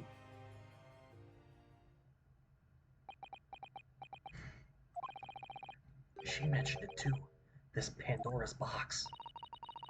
Whatever does it all mean? It means that Strongheart is guilty of high treason. That's what it means. There's really no cause for concern. I assure you, when the trial resumes, the meaning will become all too apparent whether you'd like it to or not. Huh? Now then, I believe it's almost time. I must make my way back to the public gallery. The edge of my seat awaits. I think maybe you're enjoying yourself a little too much. Ah yes, one word of warning before I go. If in the course of the trial this afternoon you perceive even a shadow of doubt about the truth, don't let it out of your sight. Pursue it like a dog with a bone. To the bitter end, you understand. Do not falter, whatever may come to pass. All right, I understand. Thank you. shall make myself scarce. I purchased a bar of caramel earlier, so I shall be knowing all that as you know away of the truth. Sholmes caramel. Oh, it's the special stuff again. What did that warning from Mr. Sholmes really mean, I wonder? Especially the bit about whatever may come to pass.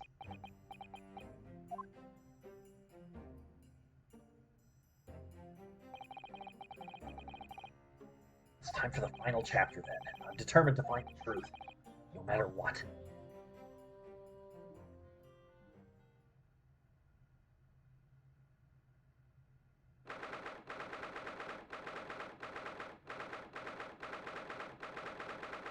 October, 12:40 p.m. The Old Bailey courtroom. Yep, he uses that for more than just confectionery. I should note. In a previous case, he used it to take a mold of a music box disc, and I think in theory it could also be used to copy keys. It's that sort of stuff. 24th October, 12:40 p.m. The Old Bailey courtroom. In the name of Her Majesty the Queen, I hereby reconvene the proceedings of this court. Counsel for the defense and prosecution, are you ready and able to continue? The prosecution is ready, my lord. Yes, my lord. The defense is also ready. As the court is aware, the case under our scrutiny began with a damaging incident at the great exhibition. Yet we now find ourselves embroiled in the details of a convicted felon who was the gallows a decade ago. This trial has certainly defied all expectations. As seems to be the fate of all trials in which the police is involved, my lord. Well, yes, but ultimately it's for the best, as it turns up vital information. So then, let us begin our exploration of the defense's assertion that the waxwork was cardinally involved in this. Lord Vengeance. My lord. Are we still awaiting the arrival of Madame Tussauds? Not at all. She is in the antechamber as we speak and ready to be summoned. Very well. Bring in the witness. At once, my lord. Bailiff, show Madame Tussauds to the stand. Things are about to become a lot more intense. If Drebber is responsible, as I'm sure he is, it means he must have had an accomplice in Dr. Stein. Stop calling me Nipponese, you orphan! Yeah, if only, if only. And what connects the pair of them is the waxwork. Yes, the model of the professor. That's the key to the link between these two otherwise unrelated individuals. It's a tenuous link, admittedly, but at present it's all we have to go on. It's all we have to go on. Yes. Ooh, she's making an actual waxwork of Sholmes? Interesting. State your name and occupation for the court, please. My name is Madame Esmeralda Tussauds. I am a waxwork artisan. And the proprietress of the Madame Tussauds Museum of Waxwork. You will have to pardon me for working as I testify. My new exhibit must open very soon. Oh, so he finally gets a statue, does he? Now there are two of them in the world. Oh my, what expression is she carving onto that face? No, she decapitated him for leaving his post. Oh no. Oh no. Sholmes, no! A number of days ago, a particular waxwork model was stolen from your museum. Can you confirm this? Oui, that is true. At first, we believed it had been kidnapped. A waxwork model? What was the deal with that one juror guy passed out on the floor in the first place, anyway? Yes, my lord. There was a demand for ransom money left behind by the culprit. This is getting out of hand. Now there's two of them. Yep. However, according to what I have just been told outside the courtroom, that was not the true reason. I understand it was utilized as a substitute for the body of a murder victim. At present, that is no more than conjecture proposed by the defense. This is the victim of the case in question, Mr. Odi Asma. But of course, I know him well. He is a part of my odious personages exhibit. I detest to say what is evident, but Mr. Osman does not resemble the professor at all. Yes, but perhaps their faces are very similar. One that talks too much and one that just stares. Yep. Are you suggesting that we should see now the masked visage of the professor? I have here the key, but it is strictly forbidden to open the lock. This is absurd. Pardon? I don't know what face you've carved onto your fancy figure beneath that mask, but clearly it won't be that of the actual killer. Indeed. The man's identity was never made public after all. The trial took place in a closed court. The proceedings were strictly confidential. The condemned man was summarily executed. His identity remains a closely guarded national secret. There is no possible way that a repository of tawdry exhibits could get its hands on that information. Quel dommage. It would seem you are unaware of the Tospel's principles. What principles? The family Tospels has always prided itself on sculpting its models à la perfection. Every detail, including the visage, is fashioned with complete fidelity, et voila, our principles. There is a well-known legend about the Tuspel's waxworks from the time of the French Revolution. A member of the Tuspel's family is said to have made a waxwork of the queen who was executed. Oui, that is true. It was a century ago now. I believe the queen's face was carved in the minutes following her death, actually at the guillotine site. You are correct. The model is on display still today in the House of Horrors. We Tospels will stop at nothing to obtain a faithful replica of our subjects. Dear me, somewhat disturbing tenacity of purpose. It is the only way to obtain a truly lifelike representation of the society. And it has been my family's secret for generations.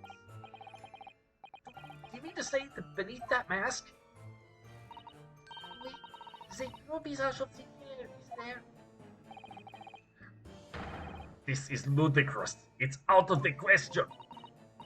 The professor spread terror throughout Great Britain. As a result, the Madame Tospel's special exhibit remains extremely popular. The killer, emerging from his own grave, it is a sight to behold. You should come. I think, madame, it would be beneficial to hear your formal testimony on this matter. You will explain every detail of this macabre model and your personal involvement in its creation. With pleasure. Here we go. Witness testimony. The Professor Waxwork. The special exhibit in the House of Horrors is based on a rumor that shocked society in London. An impression of the visage was taken directly from the corpse in accordance with Tospel's family principles. I understand the aim of the grave digger and created a mold for the head in the cemetery just before the interment. I hid myself until he gave me a signal. I was there for a very long time that night. As one approached, I was very worried that I would be discovered. The gravedigger? The man censured this? Oui, I will do all that is necessary to achieve the true resemblance my family is celebrated for. Nobody else knew, only the gravedigger. What harm did it do, huh? So you truly saw it. The face of that monster. Naturally, I was aware at the time that his identity was a secret. But Tospels would not be Tospels if we did not insist on absolute fidelity to our sculptures. I don't believe this. I myself have seen the special exhibit at your museum, madame. Truly blood-curdling scene. The murderer is emerging from his own grave. The scene it depicts was the subject of many rumors in London 10 years ago. I have here a newspaper from the time.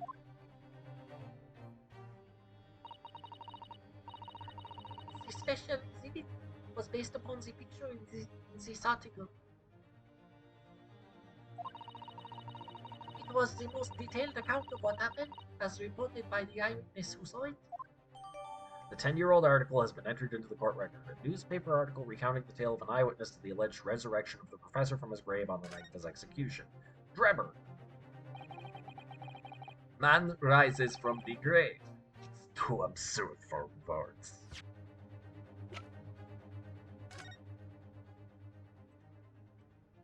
Mr. Drebber's dreadful encounter. The great stink. Parliament is to finally address the foul issue.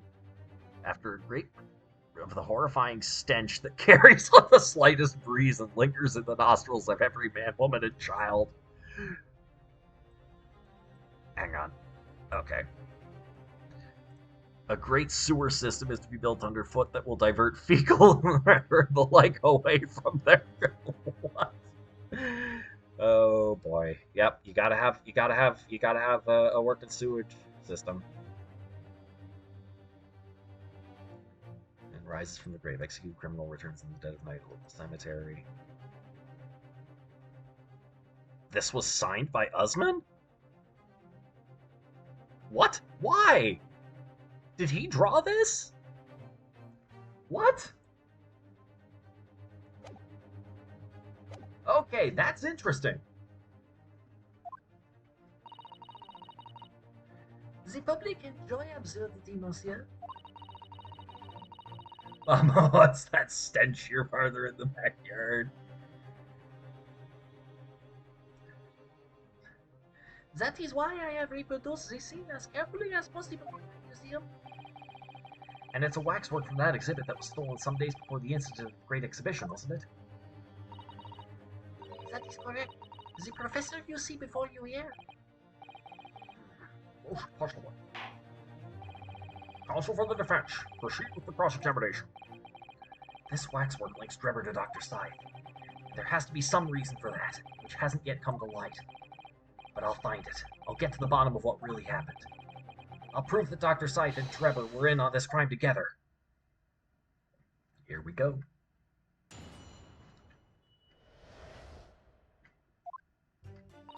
Okay. Special exhibit, House of Horrors, room with the chocolate pie in London. Russian of the Sun's was taken directly to the forest. Yep, okay. This is the gravedigger and created mold for the head in the cemetery. Just determined. Head yourself to give a signal that for a very long time has not approached very worried that I can discover. Correct. Surely that's illegal, isn't it? It would seem the proprietress of this repository of novelties was blinded by monetary greed. It had nothing to do with money. The man is part of London's criminal history. That is why I had to sculpt him, to record this history. It is the raison d'etre of the Suspense Museum. But if the man was convicted in a closed court and sent for immediate execution, then surely nobody but the members of the judiciary present know the killer's true identity. I assure you, behind that mask is even the true face of the professor. Do you realize what you're saying? The professor's identity is a national secret. I understand. And now that the truth about the special exhibit has been revealed, it must perhaps close. Of course it will, as will your entire museum if you don't tread very carefully, madame. That would be another interesting chapter in the history of my family, I think, don't you? So 10 years ago, on the night of the professor's execution, you took a wax impression of his face from the corpse? Oui, exactement. What am I trying to accomplish here?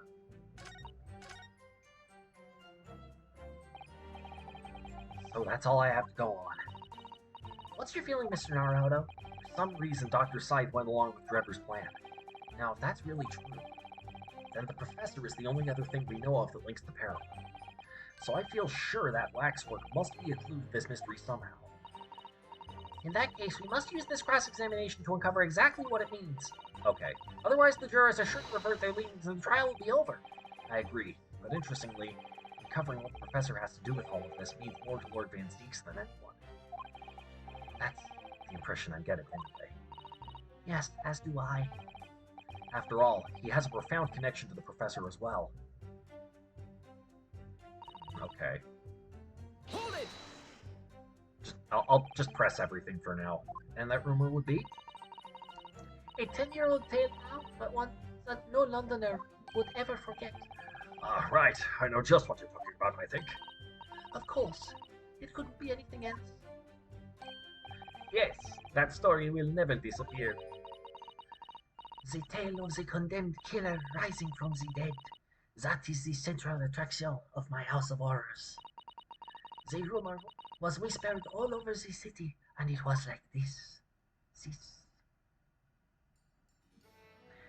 It was in Lowgate Cemetery behind the prison in the dead of night after the execution of the killer. The interred professor slid back the stone slab covering his tomb and emerged from his grave. A young man who witnessed this felt a scream welling up inside him. But an instant later, he heard an ear-splitting gunshot from over his shoulder. The bullet struck the emerging corpse, and he fell motionless once more. The scream finally found its way from the mouth of the young witness, who turned and ran for his life.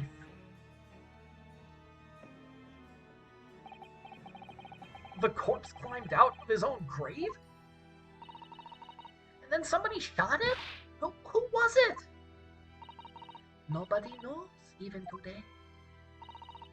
But remember, it was just a rumor. Perhaps nothing more than a ghost story. The good people of London, they love story sightings. That is why it was in every newspaper across the capital.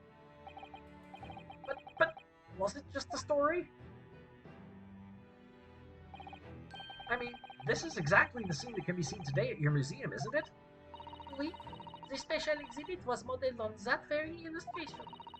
For a while afterwards, the contents of that article were reproduced in every newspaper imaginable. Madame, might I say something? Please, go ahead, mademoiselle.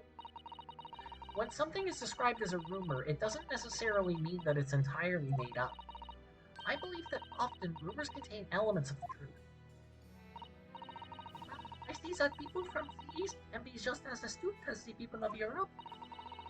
Can we be sure, for instance, that the professor's execution was successful? It is not possible for the dead to come back to life. Sorry? 10 years ago, I was there in Lowgate Cemetery, after the criminal known as the Professor was killed by hanging. I took a wax impression of his visage from the corpse just before it was interred. So I can assure you, the man was dead. I see. It would certainly appear that the condemned man suffered the intended fate.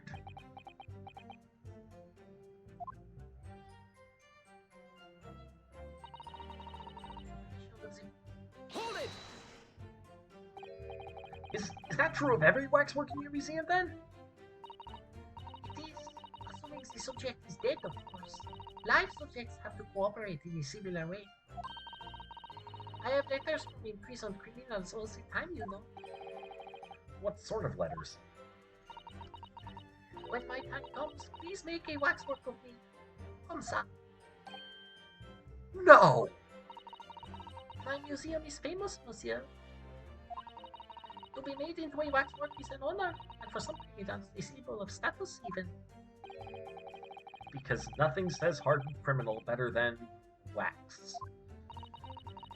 And it is thanks to one killer in particular that my museum has gained such popularity in London.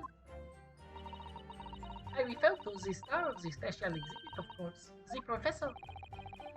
whose form you claim to have captured by taking an impression from the actual corpse.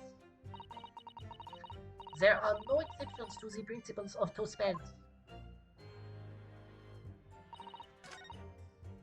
Hold it! You were there longer than you expected to be?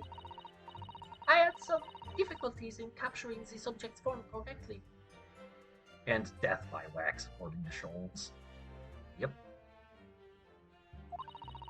As I removed the mouth of the cadaver fell open, and I had some problems with the chin. Dare I ask? The man had been dead for a short while already, you see. His muscles were relaxing, and consequently his chin would not align itself correctly. Oh dear, what a horrible thought. Under normal circumstances, I would have an assistant with me. However, that night I was alone, and as a consequence, I missed my preferred window of time. What do you mean? When I take the impression of the visage of a cadaver, I always wait until 3 hours after death. Till 3 hours after death. Why 3 hours? Is that amount of time significant? It is because of rigor mortis. Wrigley Mortis? It's the name given to a phenomenon that occurs in recently deceased bodies. As a rule, 3 hours post-death, the muscles in the body begin to stiffen. By approximately 10 hours post-death, the entire body is completely rigid and inflexible. And then from that point on, the muscles slowly start to revert to their relaxed state. The effect is often used to estimate the time of death when a body is discovered. Well, that was an education, if a slightly scary one. As the Mademoiselle says, rigor mortis commences 3 hours after death, and it starts in the jaw. I see. So that's why you wait. Before that time, the mouth folds open, and it is very difficult to do my work. It's getting hard for me to do my work with all this talk of corpses. I wonder about that information the courts just heard from Madame Caspels. The information about rigor mortis that you just shared with us, would you mind including it in your formal testimony? I believe it could be significant to see. Of course, I do not mind at all. I can't help feeling that after this latest topic, the atmosphere of the courtroom has become extremely grave. This is no time for jokes, Miss Susato. Madame, kindly amend your testimony as discussed. Bien sûr. A very long time because it was before the onset of rigor mortis. Okay.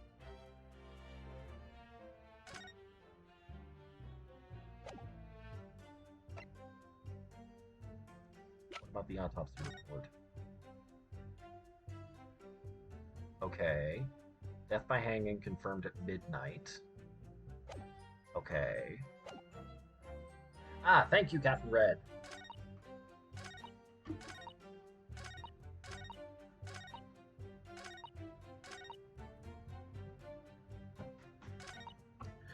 Wait a minute. As dawn approached, I was very worried that I could be discovered. Hold it! Does anything happen if I press this? Because the times don't quite add up. Rigor mortis being the phenomenon you described whereby the corpse becomes stiff after death? I think you said that it starts at the jaw about 3 hours post-death. Is that right? Oui, c'est ça. Of course, the exact duration depends a little on the season. I didn't realize a waxwork artisan would be so well versed. I didn't realize a waxwork artisan would be so well versed in the subject. No, that is only elementary knowledge in the field of legal medicine. Well, I had no idea about it, but maybe I won't admit to my ignorance about forensic science. I can ask my father to give you a very simple primer if you like. I think corpses should be your domain. I'm not good with them. Oh dear. I'll do my very best. Hold it! Press this, see if we can get any more out. You say that dawn was approaching. What was the time of day then, approximately? Well, I could not say. But when I left the cemetery with my utensils and wax,